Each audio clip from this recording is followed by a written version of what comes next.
In case we haven't met before, I have been in the database engineering space for the last since 2012, been pretty much, but as a consultant, a database engineer, and so that's my journey. And then in the last 6 years, 6 7 years now, I've been training as well. In addition to being a consultant, for the last couple of years, I focused mostly on helping people transition into careers in information technology as database engineers, and we've been fortunate to help over 300 people get into the workforce.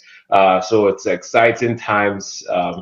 We're privileged to be a part of this movement. Truly grateful to do what I do. Now, quickly, who is this workshop for?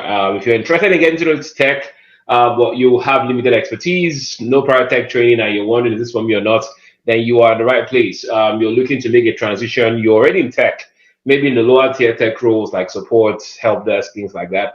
But you're looking to really get going or get started in this line of work. Elevate your opportunity basically. Then this is definitely something that will serve you. Maybe looking to just increase your salary without having to take on an extra job. You're looking for that work-life balance. You want to make enough money. Right now, honestly, doing 6 figures is not a big deal anymore. Just going over 100K. It's almost a necessity for the standard of living and cost of living now. So that's our promise, right? This is not. We don't make our promise to our promise or offer is not you're going to become rich. It's let's just improve your quality of life by doing meaningful work, so you can have the good things of life that we and that's our goal.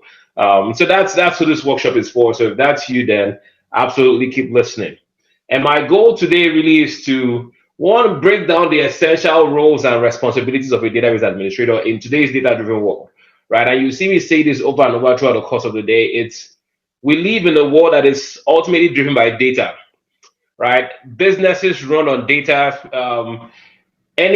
Most industries, organizations, think of anyone. Data is at the core of what they do, right? Data is at the core, regardless of what their product or service is, whether they're medical, healthcare, it's still data driven. They need information about their patients and clients. They need to know who to sell to, who's buying my products, who needs my products. Those are all data related or data driven conversations, data driven decisions. And so data is so, even as we navigate and evolve, with the advent of artificial intelligence and the popularity of AI today, AI is still pulling from a pool of data. Any outcome you get after you send in a prompt is still built out from a pool of data, right? So data is not going away. Dependence on data is not going away. Data-driven career spaces and field will always be present, and that's why this is an excellent career path. Regardless of the noise that all the other IT fields are making, this is always going to be there. All right. So that's one of my objectives today is to really get into what we do, what exactly it is database administrators do, why this is an important or essential skill to have in today's world, in the workforce today, and then I will go into just day to day what we do, the kind of work to expect, just to give you a mindset what it looks like to be on the job, and then we'll explore the opportunities in the market, what that looks like. I'll try to highlight the necessary skills and qualifications you need to become a successful database administrator, and then we'll see the practical steps you need to take to go from not knowing about database administration to landing your first job. Pretty much, that's our goal. So let's go ahead and jump right in. Now, why database administration? Kind of all the things I said before, right? As a database engineer, database administrator, you're a sought after professional within the IT infrastructure of your organization, right? So it's one of those career paths. Again, for all the reasons I explained, data people are significant to every organization. The work we do is meaningful, right? If you're somebody who's looking to do work that counts, that matters, not just work for the sake of work, but work that actually counts, work that makes, that impacts or the business. Database administration is definitely one of those, for the reasons I explained, it is a very viable career path if you're looking to get into tech. It's not going to go out of style. The work we do directly impacts revenue for every business. And so that's, if that's a goal of yours, then that's one of the things. That's why database administration is one of these excellent career opportunities. And we talk about opportunities to earn more. It's one of the higher paying career paths. There's the platform and opportunities to work from home. Even before work from home became a thing, most of us were already working from home in some capacity. In fact, I was telling someone the other day, the job of a DBA is never really done where the data is. We are always technically remote, even when we're in the office, and that's why it's easy for us to say, "Hey, I'm not coming in today." If you are in an office situation, and so remote jobs are already a thing even before the pandemic for us. And that leads to just having that work-life balance. Again, we shouldn't work shouldn't be life for us. We should work so we can have the life we want, not the other way around. So have that work-life balance. It's one of the things we enjoy in this career path because of the flexibility we get. The level of people are not looking to hire DBAs every month. And so there's a level of stability that comes with the job if you do a good job, if you know what you're doing. And then you can have a really long, successful career and get to enjoy, just live out your career dreams. And so if all of these are what I'm selling you basically, or why database administration is an excellent path for anybody looking to get into IT. But let's jump into data itself. What is data? What is a database? So this question I ask all the sessions I do, all the workshops I do, right? Data is information, right? Let's start from there. Data is information. You can't talk about data. Data is just information, structured information. As I'm talking to you right now, I'm exchanging information. That means we are generating data by this conversation. And that's why at the end of this session, guess what will happen? I'm going to send you a replay. That's data that needs a home. So the replay that I'll send to you needs to have a home. That home is a database. Anywhere you store information is a database, right? Data is information. Information lives somewhere. That somewhere is a database. That's why it's called database. It's a base for data. And it's not that complicated. That's it. Everything else is around this concept, right? It's where you store information. There's some level of structure and organization involved, but at the crux of it, anywhere you store information is a database, right? So you should start imagining now all the places you store data, right? You have your important documents, you have a folder, a box, a storage area in the house where you put them, right? You have your phone where you store memories, contacts, information, messages, emails. That's a database. Your brain, how much information is stored in your brain can go back 30, 40 years, right? Of information stored in your brain. That makes it a database. So all of us deal with data on a regular basis. We are all dealing with databases, so technically we are all database administrators. We're just not getting paid as one, all right? So we're all database administrators in some way, shape, or form. You are always querying a database because you're going back into your brain to recollect information. That's querying, right? You're trying to figure out, what did I say I was going to do today, or what did I said something, or this happened, and you go back into your brain to run some queries in your mind to recover some information you put in, you fed yourself so that you can have a conversation. That's database work right there. And so we all get to deal with data. We all administer data in some way, shape, or form on a daily basis. Database administrators just do that using tools and software and platform. So we've talked about data, the database. The database administrator is an expert in specific platforms we call database management systems. Right? These are specialized software, that we use to manage data for businesses. Right, because it's all about data that is saved somewhere. So we need to have a framework or have an infrastructure to help us get to the data, right? Help us manipulate the data, send out information the way we want it, whether it's a report or bank statement, if somebody needs a bank statement, or somebody wants to see their premiums, right? I want to see what's left of my inventory. Whatever it is, right, that interaction with data, it's through a platform of sorts. And so we are proficient in this database management platforms, and we're able to use our proficiency to help businesses with administering, quote unquote, basically be managing their data. Like I said before, businesses rely on data. And so we are proficient at tools like SQL or Oracle or MySQL, and we use our proficiency to help businesses with managing their business critical data. All right. Again, if you have questions, please feel free to drop those in the chat, and I'll get to them as we go on. Thanks everyone for being here. I see a few more people have joined. All right, so some database management platforms out there. You might be familiar with some of these. You might be hearing about it for some, just for the first time today.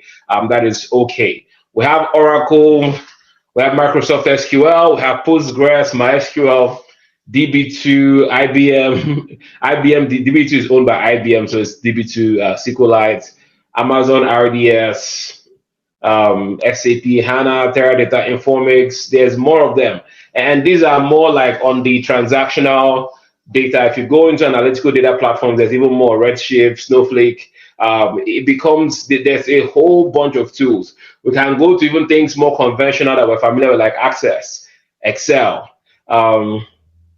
These are all platforms that help us with administering data. So we refer to them as database management platform, right? In some circles, as we get deeper, you'll see it be referred to as relational database management, right? So that's what start going into data relationship, but that's a bit more technical.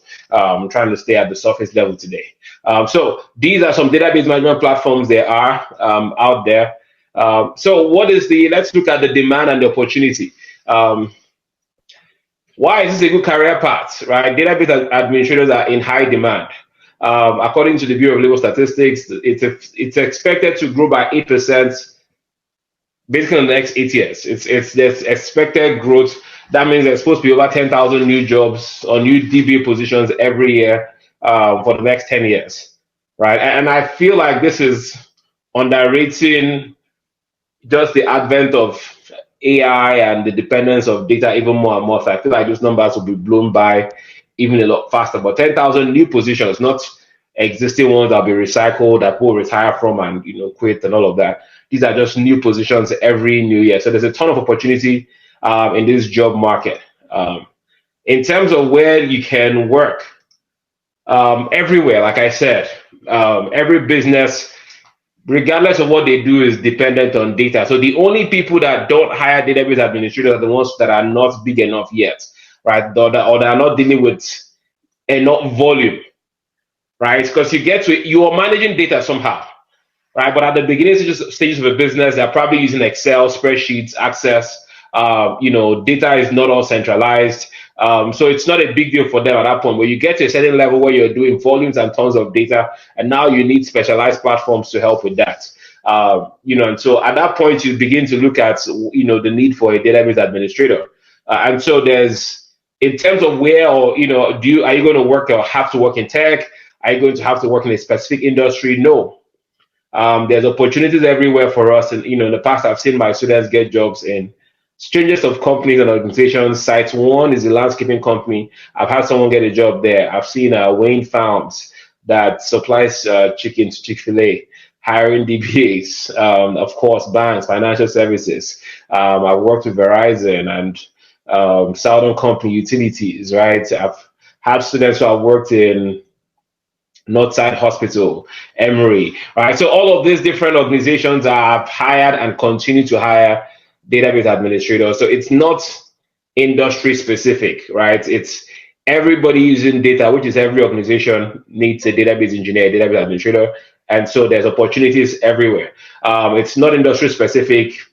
Everybody hires DBAs.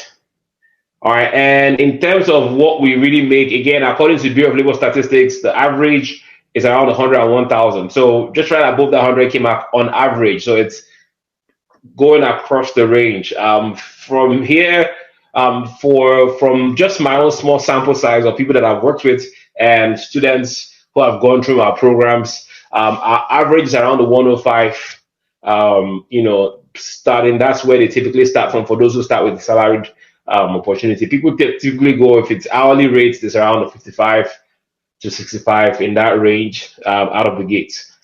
And again, I just put in screenshots to kind of highlight and buttress this point. And I put a few companies where our alumni have worked. Just kind of show the diversity of organizations, right? It's not tech, or it's not just tech or just medical or just manufacturing. No, it's across the board, right? It's Conduent, it's aviation, it's GE Aviation, it's Morgan Stanley for finance, it's insurance, Cigna, it's Coca-Cola, Coca-Cola is a big employer for us. We have Chase Bank, it's Verizon, Net Health, Equifax. So it cuts across the spectrum. Oldcastle is manufacturing. So there's not one like this is where you are. It's across the board. All right, let's talk about what we do.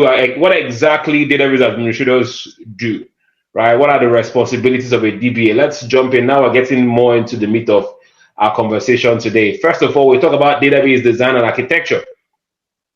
All right, at the foundation of when you think about an architect, this is the highest level of, for us, it's almost like the peak when it comes to skill, right? And there's not necessarily a DBA architecture training that there is. So it's something you get to by doing this long enough. But really, as an architect, you're basically taking concept and building out logical design for it, right? And so this when you're an architect, and I'm trying not to just read the slides back to you, but think of it like a business needs an app.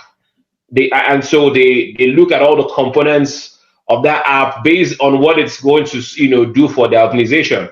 It's the data architect that will look at the database side of it. What are the database requirements, right? What kind of platforms are we going to support? How is this data going to interact with the front end software, right? If users are going to the front, how is that interaction from the front end to the back end going to work? What infrastructure do we need at the back end?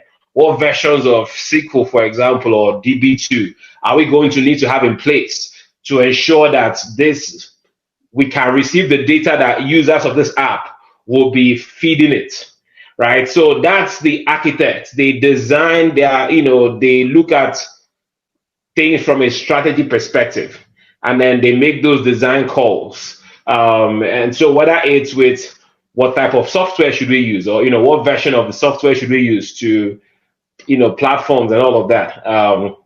That's the database architect. All right, so they're dealing with design, they get all those requirements. An architect is basically taking abstract concepts, right? You have a thought in your head about the house you want to build. That's you are the business at that point. And you go tell an architect that, and then he comes back in 2 weeks and gives you a drawing and says, hey, this is what you're going to look, this is what your house is going to look like. And to make this happen, if you like what you're seeing, this will be what it takes. That's exactly what a data architect is doing. That when we are in that database architecture mind frame, we are bringing out these are the requirements to implement the solution. All right, so that's one of the, again, I'll put this at the highest tier of the things we do as database administrators. Next is just setting up our configuration, right? From installation, right? Whether it's installing the software that we're using to manage data, depending on the platform that you're hired in to support. We do the installation and all of the configurations to ensure, again, it's supporting the applications and the users the way we want it to work.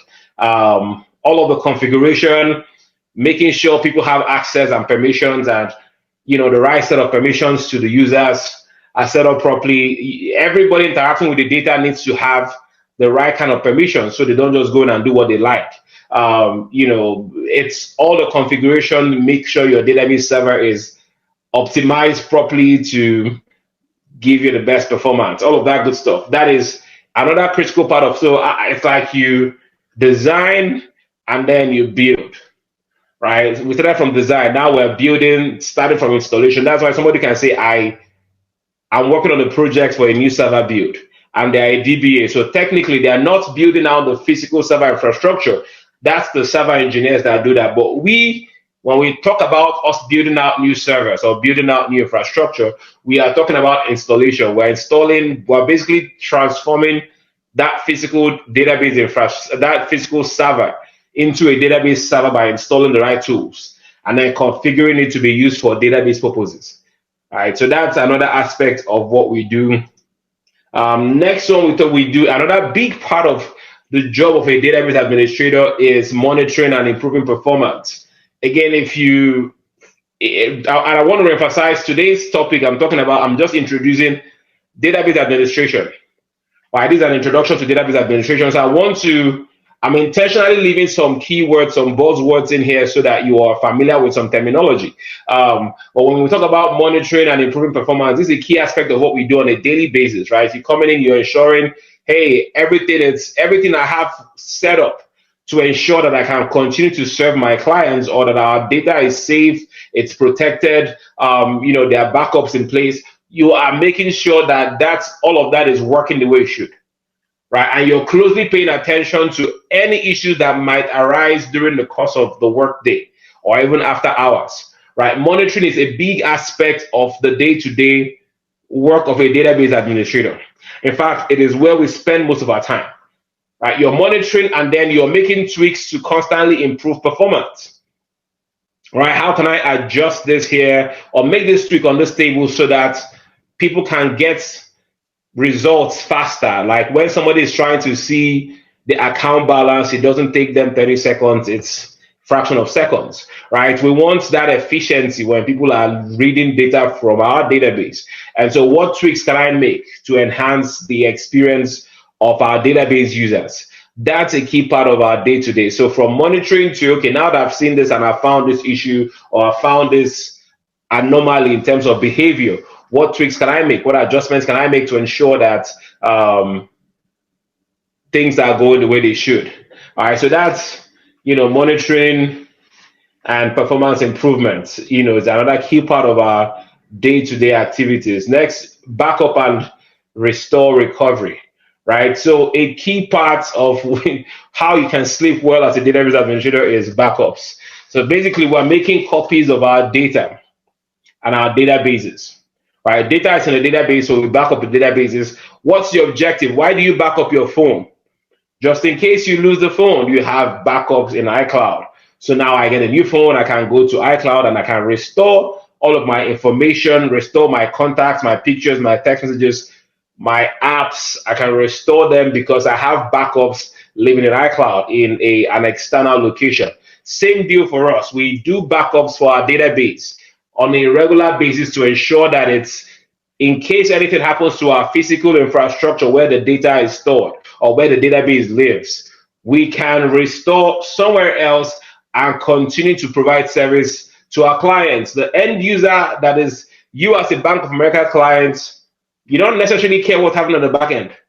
All I want is I want to sign into my app and I want to see my bank statement. I want to do a transfer. Somebody sends me money. I want to go in and I'll receive it. I don't want to hear anything like, well, our database crashed or our servers are down, right? So that's, customers don't really care, right? And think of yourself as a client. And so we make sure that we can avoid disasters all the time, right? Accidents will happen. That's what we have. We have what we call disaster recovery. Disasters will happen, natural disasters.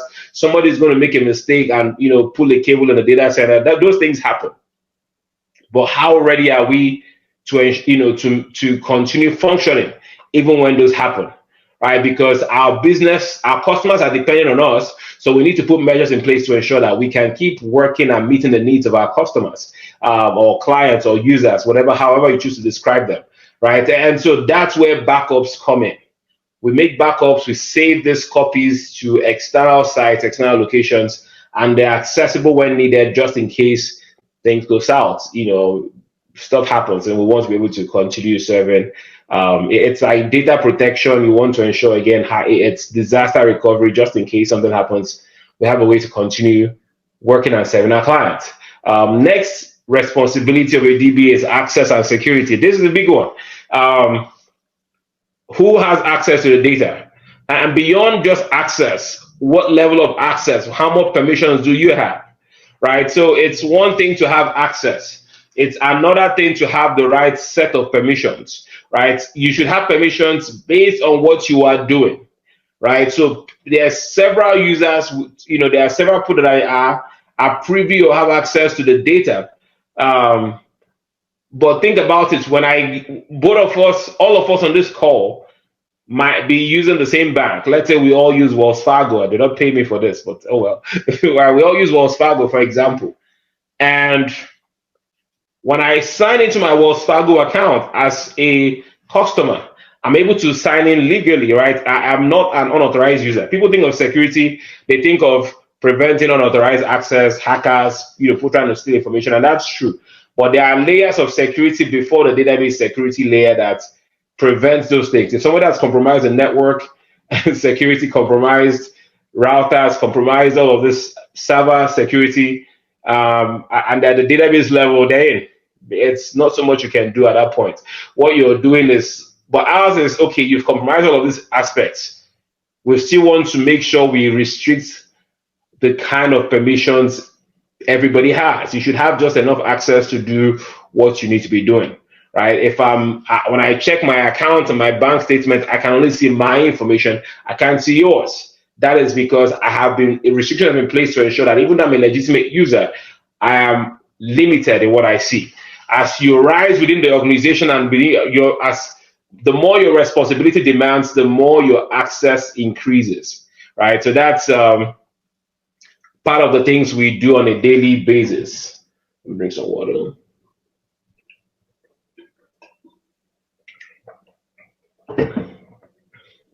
Excuse me.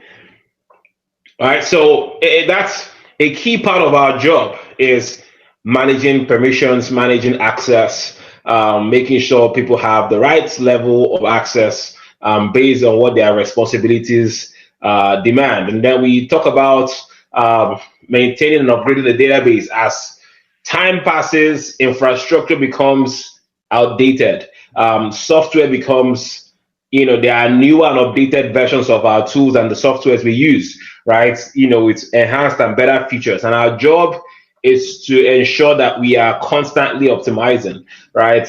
Hardware, are we, if the company is willing to invest in improving our hardware, we are responsible for making sure that that transition happens to newer hardware or to the latest versions of the software platforms that we're using, our company is using.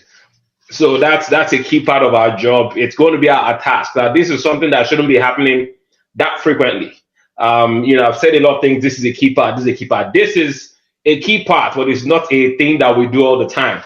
But if there's ever a need for this to happen, this will fall on your plate as the database administrator. So the hope is you're not doing upgrades all the time. Now, updates are different, but updates are maintenance. But upgrades are a complete, hey, we're going to a completely new, higher version of this software, or we're going to completely new hardware that's newer, has nicer features. So that's a more involving process. So that's another key part of what we do. Next, compliance and regulations, depending on your industry. If you work, especially if you work in financial services, being familiar with, say, Sarbanes-Oxley. If you work in healthcare, being familiar with like HIPAA and all of those things, right? So there's different regulations for different industries, and we are enforcers of those things within our own realm. That's the data realm, right? We're the ones to ensure that we're following, we're being compliant. Depending on, again, we don't want audits to hit the organization, and then it's costing us money and revenue. That our job is to prevent those things from happening. And so we're making sure that we're conforming to, specific data governance and standards and things like that. We are the ones who are responsible for making sure that we're compliant across the board, especially from a database realm. And then this is everyday support and assistance, right? From user inquiries to just break fix issues, things will happen on a daily basis that demand and require our attention. And so a key part of what we do every day is, it's broken, let's go investigate, let's go resolve it, right? What's the root cause? We have what we call a root cause analysis. That's a deep dive into a problem, find a solution, document it properly, and implement. So when you solve the issue, if it ever arises again, there is proper comprehensive documentation, right, to solve that issue in case of a reoccurrence. So that's for support and assistance. And then the next we have collaboration. We get to work. Our job involves, we really can't work in isolation, right? Your data and databases can't float in the air. All right, so we are working actively. Our database has to live on a server, right? So that means we need to work with the server engineers. The server itself, standing alone, is not really useful. It has to be connected to the organizational network. The right configurations have to be in place. So now we're dealing with network engineers. We're dealing with infrastructure people, right? We're dealing with the software architects, because Database is back end, right? Every interaction that anybody has, for the most part, is through a front end application, right? You are a Bank of America, you're a bank, you're using your Bank of America application or your Wells Fargo application. That's the front end. So we need a relationship with those. We need to be able to work with those application owners, application developers, right? There are people who are writing the scripts and stored procedures. The SQL developers, we need to be able to work with them. All right, so there's different things that affect the database, and we need to be able to collaborate with all of these different organizations, all these different players, because in the end we are one team. So being able to collaborate, most projects you're going to be involved in as a database administrator will involve other teams, will involve other players who are not data people, right? So it's super important that we are able to work well with others.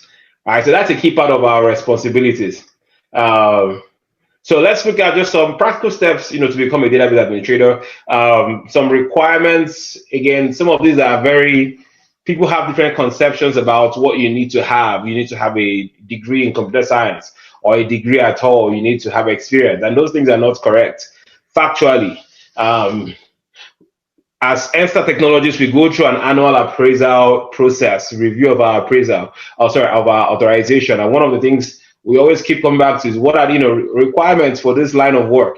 High school is what people, that's what they hold us to, right? In fact, I've gone through several hiring cycles, both as a candidate and the interviewer, and it never comes up what is your degree, what are academic credentials or qualifications. It never comes up, right? So we have a minimum criteria for high school because it's you need to have some form of education going in.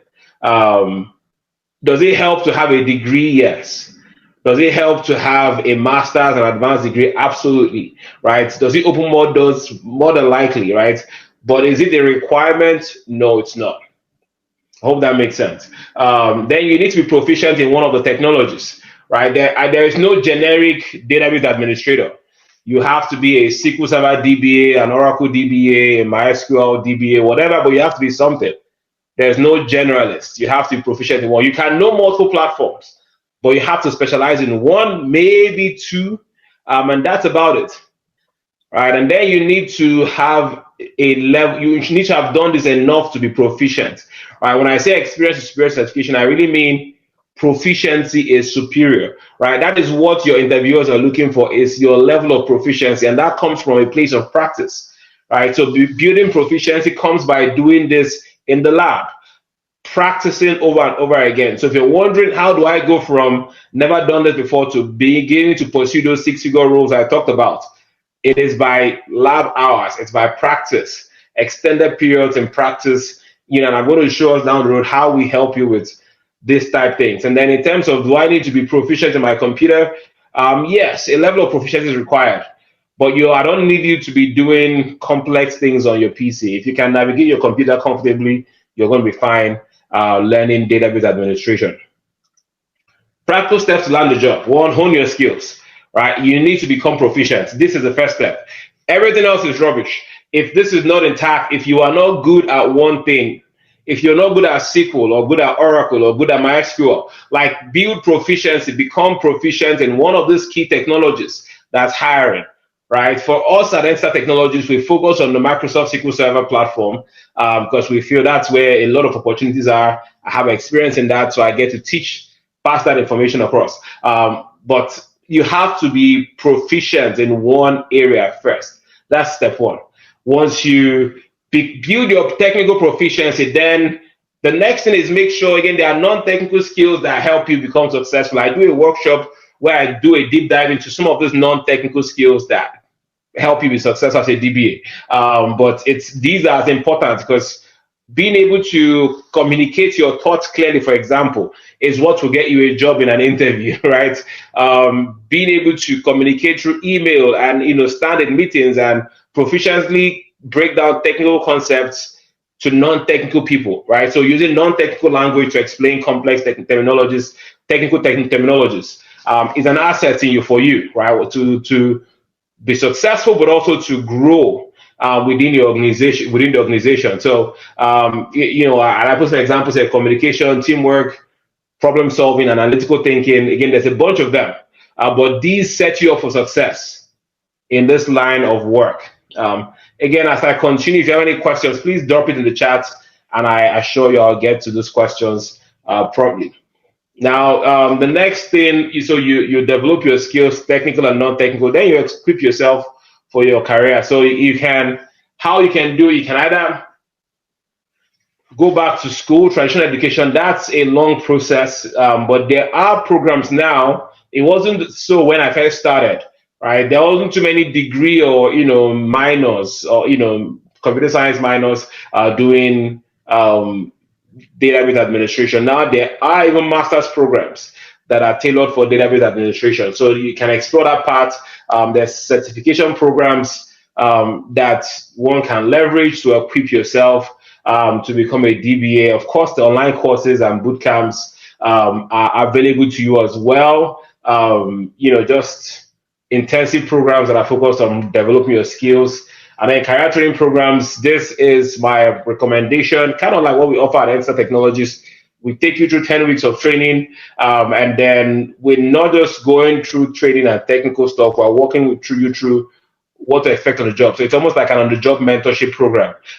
So to train you for what to expect in the job market, in the job when you get in, what that process is like, and we even support you beyond the process, beyond the training of a class. Now, different pathways to becoming a DBA for beginners. If you're already working, then you can explore option one. Look for IT roles within your organization, right? This is an excellent option. You can start transitioning into the IT workforce, whether it's requesting to shadow the tech people in your organization. That's a good place to start, right? But the only thing here is it requires coordination with managers and all. But I've seen this work where you can make a lateral move into IT if you're not in IT already, and then start looking for ways to coordinate and collaborate with the DBAs. And then if the opportunity comes, because you've demonstrated interest, you see all of these positions that get listed but are never really hired for, because internally companies know, okay, we are creating this position for this person, right? So you can be that person that gets that position because you've shown interest. There's a lot of companies to their HR. You can talk to HR and let them know these are your interests, and they will craft a career path for you. So it's a viable option.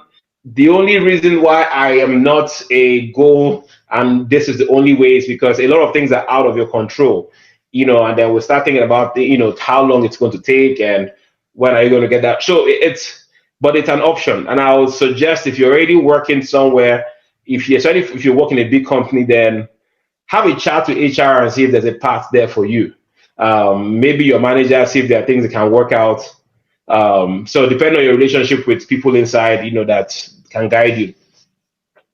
The next one is you need to gain hands-on experience through personal projects, volunteer work, but do some work, right? You have the skills, you have to, because you need to be able to talk about what you've done, right? You need to be able to tell your story about, you need to be able to, in answering questions for interviews, talk about what you've done, because that is what interviewers are looking for, not necessarily the rehearsed answers that you can read from a book, right? That's why certifications are not necessarily like an end-all be-all when you're looking to get a job. It's important, but it has its own place. So gain some experience, right? Do some work, shadow some other DBAs, work, look for places where you can help out, build proficiency. Again, that's where people like us, within our NSTAR, we can guide you, because we're providing you the opportunities to practice using real world, practical illustration and projects. And then build a strong portfolio. Your portfolio becomes the stories you tell, right? So for us, we don't necessarily have that because of the nature of our work. We're not necessarily building what we can carry and show people, right? I can't take the work I've done at Verizon, for example, and say, this is it.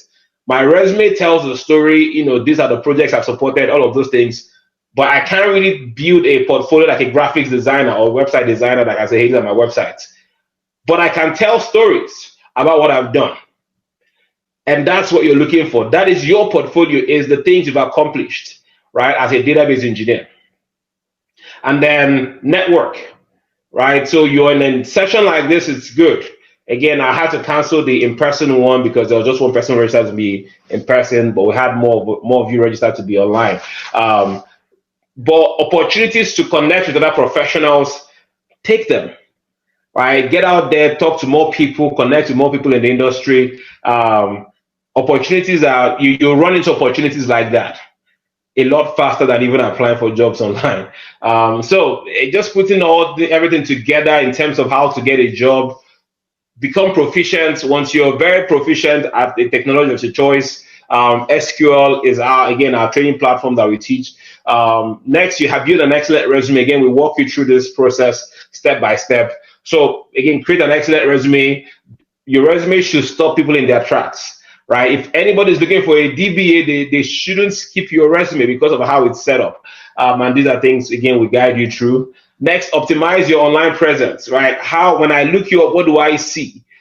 Do you have a LinkedIn profile that is speaking to your ability? Can I go on your LinkedIn profile and it tells me who you are, right? It makes me feel confident to give you a call, right? So you should be very intentional about what that looks like. Set up profiles in the appropriate job search sites. So I give some examples there. And then apply for jobs like a crazy person. I tell this to my students, when it's time to look for a job, you have to treat it like a job, right? You have to apply for jobs on a regular basis, daily. Give yourself a target number of jobs to apply for, and don't stop applying until you get a job, because that's your job until you get a job. It's applying for jobs. All right.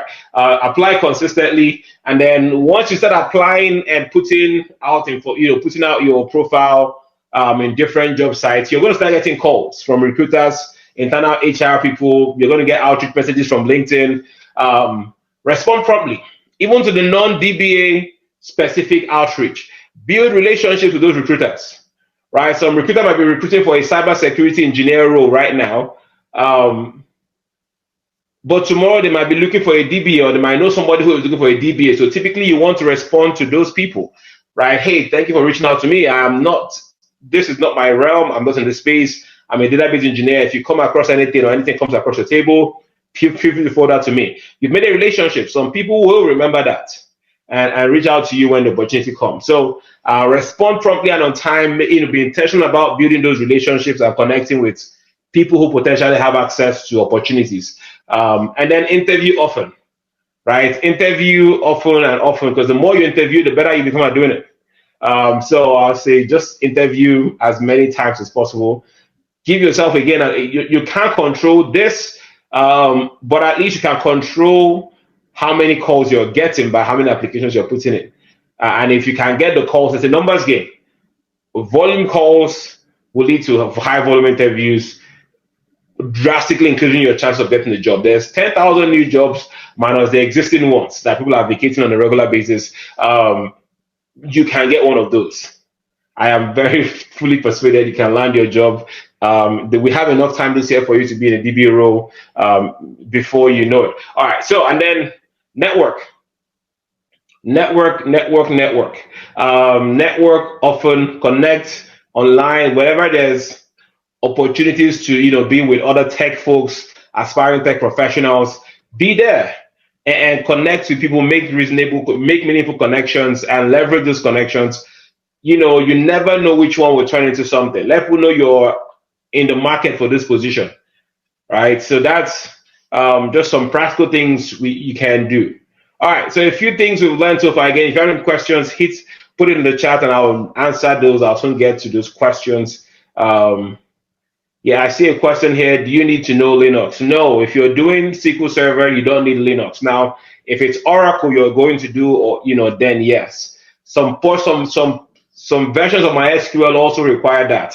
But primarily, Windows can support. Windows is Microsoft SQL Server that we teach is Windows, and even some Oracle lives on Windows. They've built in compatibility now across the board for both MySQL. The top three ones you see in the market: MySQL, SQL Server, MySQL, and Oracle. Those all have Windows.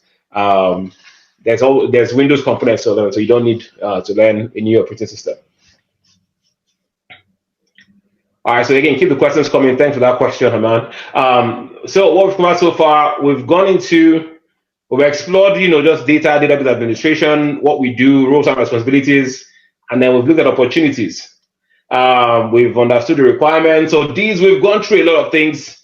We've looked at the steps to take, and you'll be getting this replay for this session, so you can consume and go over these things again and again. And I encourage us to do so. But just in the next few minutes, I want to talk about, how we can help.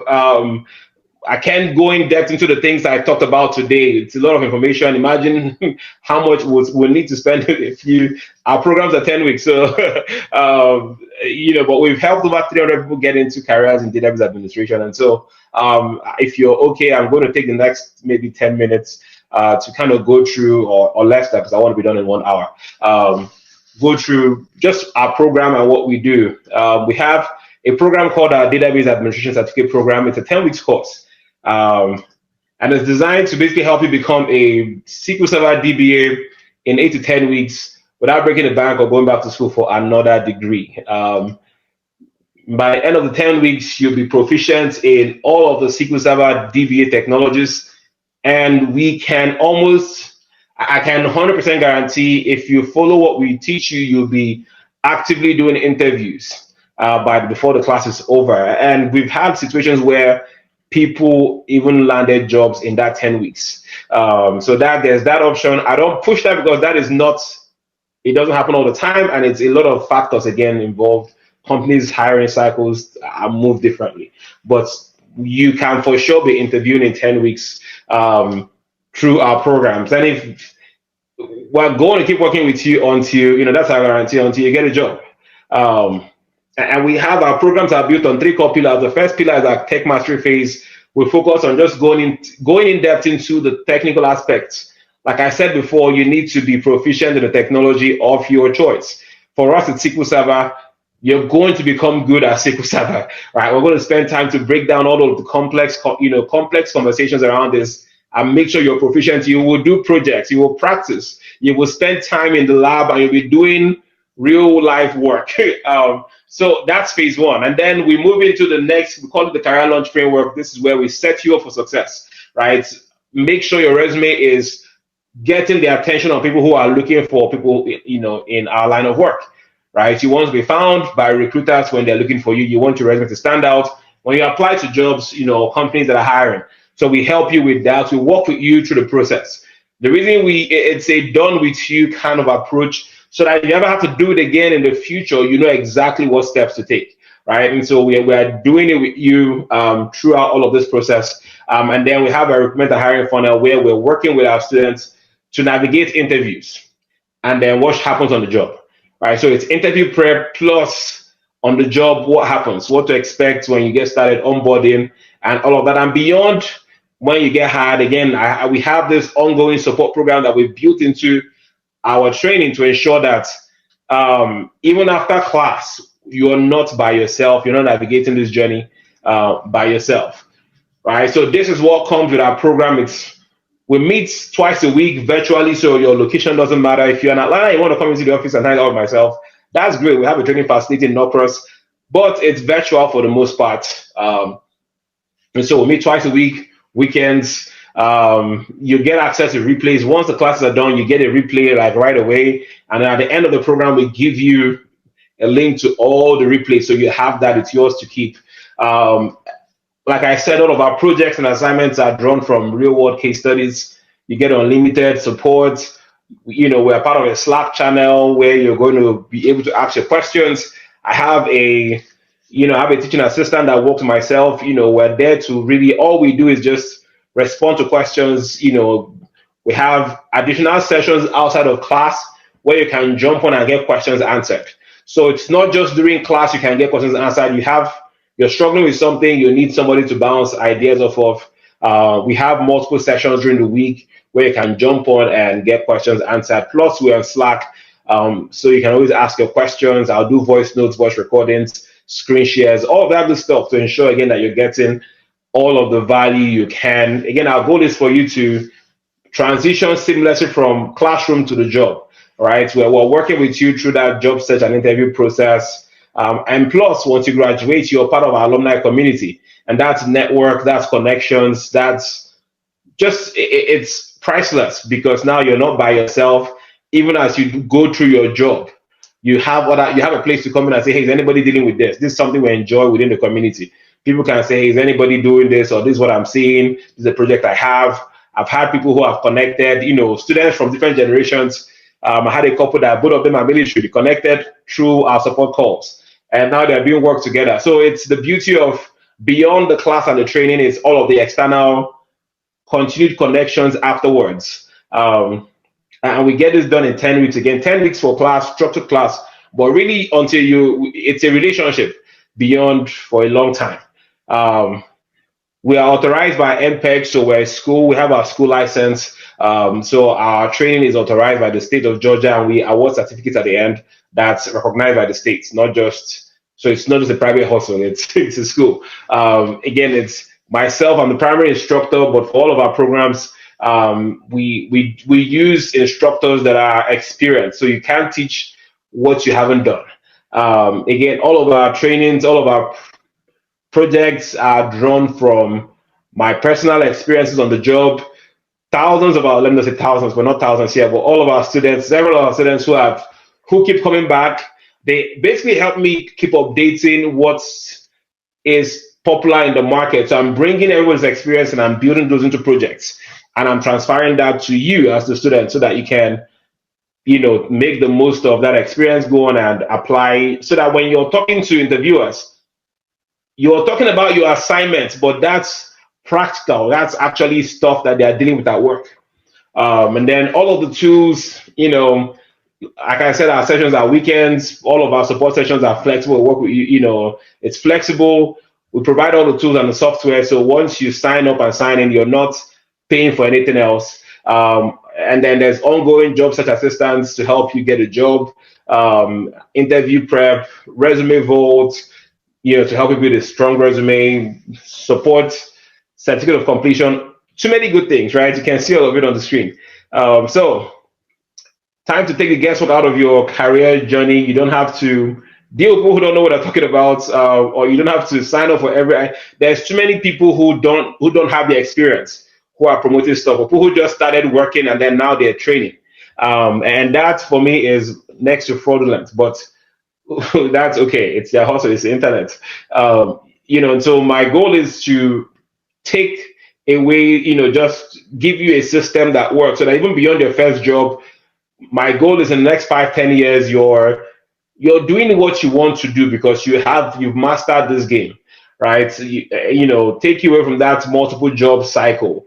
Because if you do multiple jobs, it should be because you want to do multiple jobs, not because bills are not being paid, right? At least you don't want to sacrifice work, is so we can live the life we want. It shouldn't be we live and it's work is what our life is work. So that's what we're. I put some reviews from our students, just people who have gone through our programs, and these are on Google, these are online on Facebook. You can check them out yourself. More more reviews. Again, there's so many of them on YouTube. Go check them out. This is our biggest flex. 80% of our program completers in the last couple of years, longer than 2 years now, but we've had people that complete the program 90% of the time. Honestly, we're getting to, I'm pushing for 100%. Just that people move at different, some people get in 3 months, in 6 months, in 1 month. So you're not updated on the stats all the time. But people that take this seriously and stay to the end get jobs out of this. Again, because there's a ton of opportunity, but our system and our process works.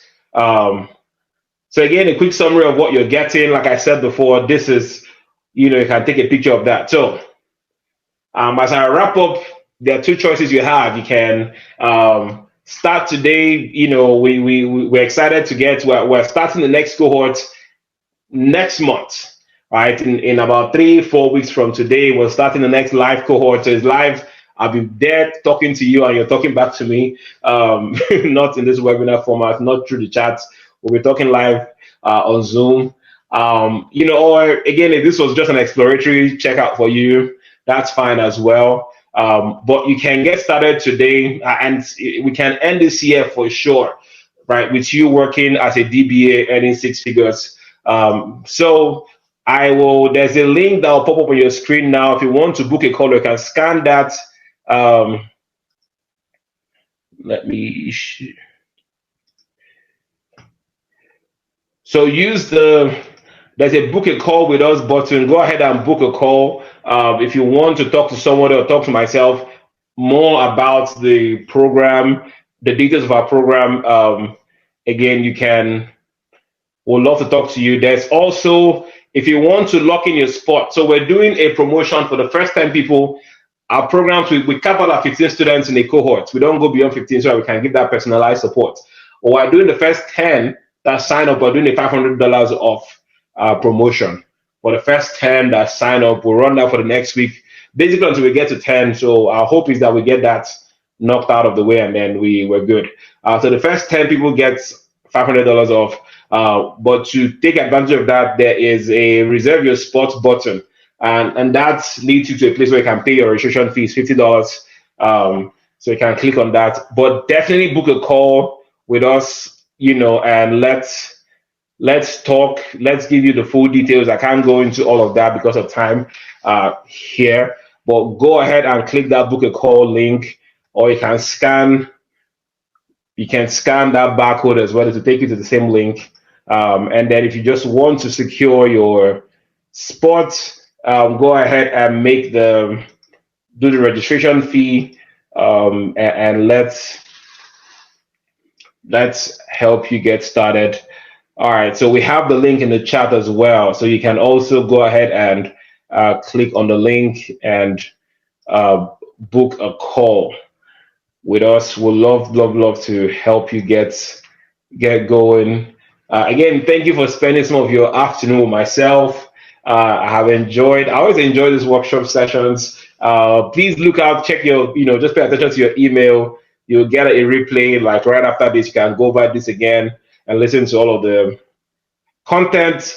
But definitely book a call with us. Let's talk. Let's see how we can make this work for you this summer. I'm excited. And I look forward to working with everyone over the course of the summer. Thank you very much.